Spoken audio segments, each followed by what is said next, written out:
something that we do with every guest, Rem. Great. We got to give you some brag time, brother. You got to build yourself up. Tell us about yourself. What are you doing with Chargers country? Everything, stuff like Yeah, that. great. So I'm a born and raised San Diegan. I live in LA now. So I've been with the Chargers pretty much all my whole life. I've been a huge in the early '90s, huge Brett Favre fan. I have his rookie card when he was a Falcon. So I mean, Money. yeah, I mean we go way back. I mean, all the Packers were they pretty much ruled the '90s. Packers, Cowboys, 49ers. The Chargers were, we had our little run, but we kind of like the rest of the decade, we were okay. But after that, as we got older, it just kind of started following the Chargers more, and then the transition into Rodgers, just a little bit. I kind of went the Chargers from then on. But in the '90s, I followed Green Bay a lot because It was meant to be to have you on then. yeah, with Chargers country, my goal is just to keep the fan base united. I know that the fans are they're still up in the air with like the move, but things happen, and we just got to keep this thing going. It's the NFL. Business is business. It's. I mean, the NFL is a business, but at the same time, things move on, and we just got to keep everything together. Got to keep the tradition going, the history going, and you know, football's football. It's Well, of only 90, course. 90 miles away. Not a big deal. Well, you know what? You mentioned something on that. How come the fans are so resistant to go to games? What is it? I mean, I understand they were in San Diego Beaches. for a while. I it's got it. it's it's But city still, pride. I would think it's city pride. I mean, there's San Diego, it's Los Angeles, it's two different cities. I think it's just the fans really want their team in their city, and a lot of San Diegans feel that way. I mean, for me personally, I like LA. I love LA. I love San Diego, so I kind of accepted the move, and I have a it lot of seems like close Los ties. Angeles point towards the Rams, though. The way everyone talks about LA, it's like it seems like the media points LA straight towards the Rams. Oh, of course, the Yeah. Rams have the history here. I mean, they're originally from Cleveland, but Hmm. you've had a long history in LA before the Chargers. So I mean, I understand that they have the ties here, but like New York, like any two-team city, I mean, it can happen. And I think the Chargers and the Rams together, they can make it work because they have enough fans to fill that stadium. I think in both San Diego or Los Angeles. Well, that's something I wanted to bring up. Is Sure, they're predicting 65 to 80% should be Packers fans this weekend. great. How hard is it for the Chargers to try and basically play away games at their own host stadium? I mean, basically have to play a 16-game road schedule because a Yeah. lot of fan bases travel well. Yes. Green Bay is, you guys are known for traveling well. The last time you guys were in LA, you guys took over the Rams Coliseum. So we know that the Packers fans are everywhere in the United States. You guys have a long history of winning Super Bowls, championships.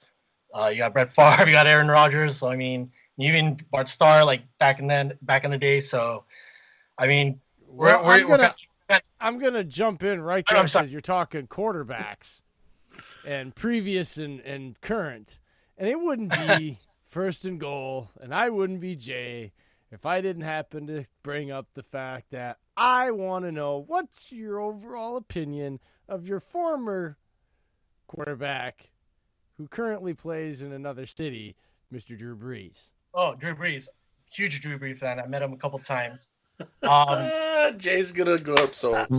My opinion, I mean, let me think. When he was with the Chargers, he wasn't what he is now, but I think Sean Payne really simplified his offense. Oh well, he had Um, to play outside in the elements most of the time. oh yeah, you of know. course, definitely. I mean, he had a good run with the Chargers. Breeze, I mean, LT and Antonio Gates, they're all future Hall of Famers. Hmm. Yeah. So Lots of 7-9s and 9-7s. That was a great run there. yeah, So great they drafted another quarterback in the first round with top 4 pick. right. I mean, looking back in retrospect, I think that was a GM move. It was a power move. I think the head coach was really Marty Schottenheimer at the time. He was really a Breeze. He was backing Breeze from what I remember. But Yeah, he was. AJ Smith was he wanted Rivers. That was Rivers' guy. So I mean, things had to be made. Breeze got injured at the last game against the Broncos. he almost went to the Dolphins, but it was Culpepper, so he ended up in New Orleans, and that's history. He's one of the best passers in history now. So Yeah, but Phillip Rivers ain't no slouch. Who took over for him, man? I mean, you got 1A, you got 1B, you got Rodgers. I mean, they're all gonna be in the Hall of Fame one day. And I mean, Rivers, like, ever since he started, man, like, he's leading the league in right now he's active leader in consecutive games started. I don't know the number anymore. We've lost track. So, but I mean, it's probably like 200 below Favre because no one's ever going to touch Favre. Yeah, it was Favre and Manning, Eli, and now Rivers now. So he has that record. Yeah, I mean, Rivers he's been there, but he hasn't won the big one. So we're still waiting on him. They have a few years left, but we'll see where it goes. This season isn't over. I know Rodgers, I mean, he's on a hot start. So it's really up in the air. This season's still a young season. We're in the middle of the season right now. So I know that there's always been a trend with Rivers. I've always been a big fan of Rivers, always.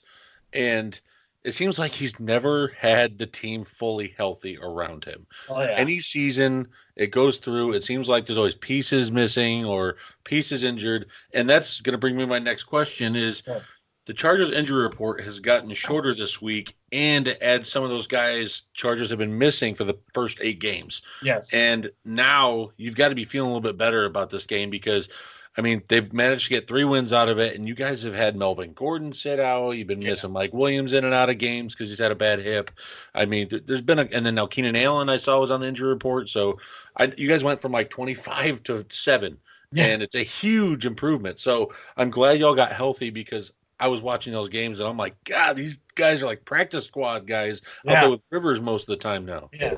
I mean, I think I was watching training camp. I've been at every training camp, so I mean, in the depth, they do what they can, but we miss a lot of starters. I just saw Derwin James the other day. I mean, he's getting back on track. So he's our missing piece on our defense. He's one of our leaders. He's the general. But at the same time, guys got to step up. We get Russell coming back on his left side, so that was a big issue on our O-line. We lost Mike Pouncey for the year. So we have Dan Feeney stepping in at center. So, yeah, I mean, there's a lot of guys just coming in and out. I mean, it's the NFL, so guys are going to come and go, but we just kind of have to plug away. Melvin Gordon, the Wisconsin native, like, he's off to a slow start because he did hold out, but, I mean, we're still seeing if he can have that bounce back game. I know he has a lot to prove. He is a free agent at this end of the season. So I always thought if he ever had to leave the Chargers, hometown reunion wouldn't be a bad idea. And I'm all for that if he does leave. But I mean, you know what he wants. He wants to get paid. So he's got to we'll see. Packers don't want him because if they're going to go Aaron Jones, the way he's been playing. Well, not only do they have Aaron Jones and Williams, who are under contract for much less because of their 5th-round status they were picked in, 5th and 6th round. But if you're going to get a Wisconsin running back that you want that's truly special, you would go draft Jonathan Taylor this year, who is, at this point, barring injury, I'm going to tell you right now, I've watched the kid through high school. He has got Hall of Fame feet. Everybody thinks Ezekiel Elliott's special and Todd Gurley's special and all that. This kid is not getting the credit he deserves for all the mundane things that running backs are not talked about that really make him good. Oh boy, he's so good at those things. I mean, man, if he doesn't get injured, whoever gets him, he's a top 4, top 5 pick this year, and whoever gets him, if barring injury, they're going to be really happy with him. And Wisconsin running backs are not usually – I mean, Gordon was an anomaly. Look at all the ones that have come out before that. It's Gordon. I mean, Corey Clement got a Super Bowl ring with the Eagles. Oh, come on. What? He was a 6th-round pick, though, and he could never stay healthy in college either. Corey Clement got more hype than Jonathan Taylor, and Corey Clement doesn't even get to touch, let alone carry Jonathan Taylor's jock. Let's put it like that in that context. Who was the other one? Wasn't it James White was the other Wisconsin back? He was there with another Monty. Super Bowl ring. He was there with Monty Ball. He split time, and he was a scat back and did exactly what he did there. He spelled, and he did a lot of stretch plays and caught a lot of passes out of the backfield. When they needed 2 yards in a cloud of dust, they gave it to Monty Ball, who had a drinking problem and couldn't stay in the league.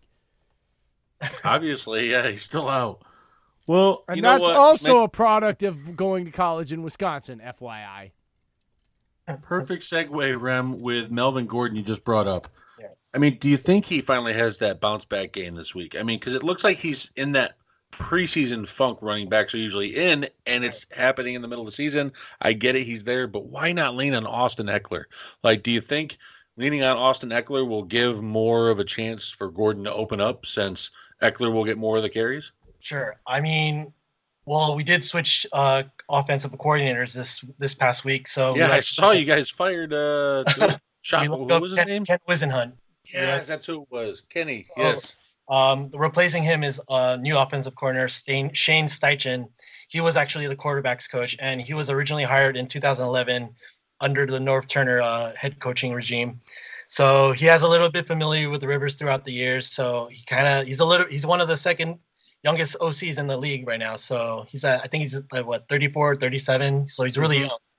Do you think we're going to see more of a spread offense now, going back to where Rivers a couple of years back with Norv Turner, it was more of that spread it out type offense instead of running up the middle with running backs over and over again? Yeah, I mean, the vertical passing game, that was one of Norv would always trying to push that downfield. So you'll maybe see a little bit more 7-step drops, but I don't know about our offensive line because that's still, I don't know, man. I think we got to still rely on the running game to be successful, but I know that the Packers defense won't make it easy for us. Yeah, Zadarius and Preston Smith have been something special this year for us. I've mentioned this to Jay and other guests, and it's not hyping up our own guys, but I've just never seen a GM bring in 2 guys in one offseason as free agents, and then just they flourish. Usually it's one guy like a Khalil Mack. Brian Pace did that for the Bears, and he was phenomenal. And I'm not saying the Smiths or Mack, but when you get 2 guys that can put pressure and collapse the pocket from both sides, in one offseason, I'm like, it's nuts. It never happens because maybe it's because we're not used to it, because Packers fans have had Clay that has been like really rough the past 4 years. And then Nick Perry, who's one of the biggest first round busts Thompson's ever had. And it just hasn't been normal. Like it still feels weird to read up, and I'm like, we got 2 guys in the top 10 in sacks. Right. What year are we in? Yeah. So I mean, it feels good to have that, and I know y'all have the injuries on the offensive line. So man, I think y'all should be prepared because Anthony Lynn has had that team competitive. I don't have any question. It should be. I see a lot of chip blocks with tight ends and running backs coming this week. Oh yes. With Hunter Henry back, he's a really good blocker. I like him. We got Hunter Henry back. We got Virgil Green. Virgil's underrated on the run game blocking, big time. He's huge for us in the run game. I know that the pass rush is a huge difference. So I mean, that's what I know is with the Packers this year with the success they've had. I know Rodgers, he hasn't had the defense that matched the offense, and now that he has it, I mean, now that you see this year, you guys are off to a hot start. Pass rush is there. You got Jair Alexander there, man. I mean, the defense looks like when I'm watching you guys are lights out. You guys shut down the Chiefs. You guys get big 3rd down stops. You get sacks. I think Smith has 8 sacks on the year, right? He's like 4th in the league. So Zadarius has 8, and then Preston has 7. 7. Yep, that's right. So and then here you got Aaron Jones. I mean, he's just coming into his prime. So he broke free of the Mike McCarthy handcuffs. Oh my God! So I mean, I've had him in fantasy the first couple. You're welcome. So now that Rodgers has that, I mean, he has everything he needs now. So it's just guys got to keep playing. Guys, everyone's got to stay healthy. That's the key to getting to the postseason and making a run for both teams, both sides. Packers just need a few more wins to get there. Chargers, we need to get on a run. We need to go on a hot streak. So yeah, but the AFC West is still in reach, man. I mean, you guys you're only 2 games back. You still got 8 games. We don't know if Mahomes is going to play this weekend. Yes. I know you want the Vikings to beat the Chiefs, but they're playing the Vikings. I need Mahomes in. That's just us. We want the Chiefs to win because they're playing the Vikings. So it's like we're frenemies this week. Yeah. And even when we're playing each other, it's just I don't know if they should rest him another week. I don't know. I know it's a Chargers Packers preview, but I still